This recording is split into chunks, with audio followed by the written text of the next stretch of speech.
The E. coli lac operon is an example of an inducible set of genes. These genes are responsible for the breakdown of lactose into sugars used for cellular metabolism. This inducible system also involves bacterial DNA, a repressor, mRNA, and the sugar molecule lactose. This animation will only focus on two of the three proteins encoded by the lac operon: beta-galactosidase and permease. Gene expression can be induced or turned on when a specific inducer molecule appears in a cell.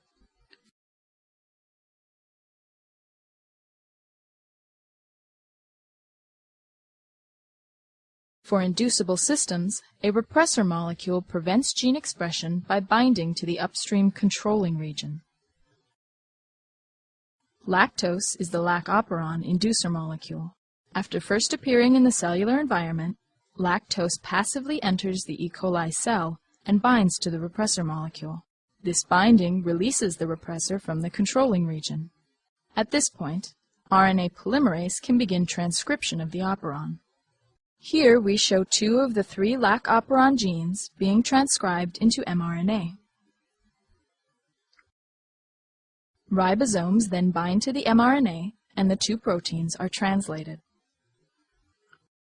The first protein is beta-galactosidase, which breaks down lactose into two simple sugars. The second protein is permease, a membrane-bound protein. When embedded in the cell membrane, permease functions to provide a direct route for the lactose outside the cell to be imported into the cell. This import occurs at a much greater rate than the passive transfer we first observed.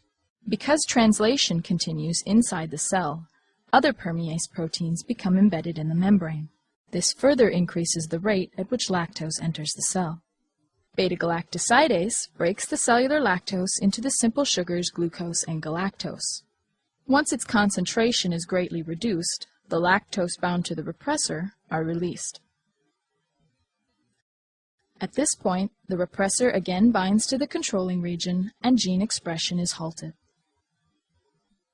For all inducible systems like the lac operon, it is the interaction of the repressor and inducer molecules that mediate gene expression.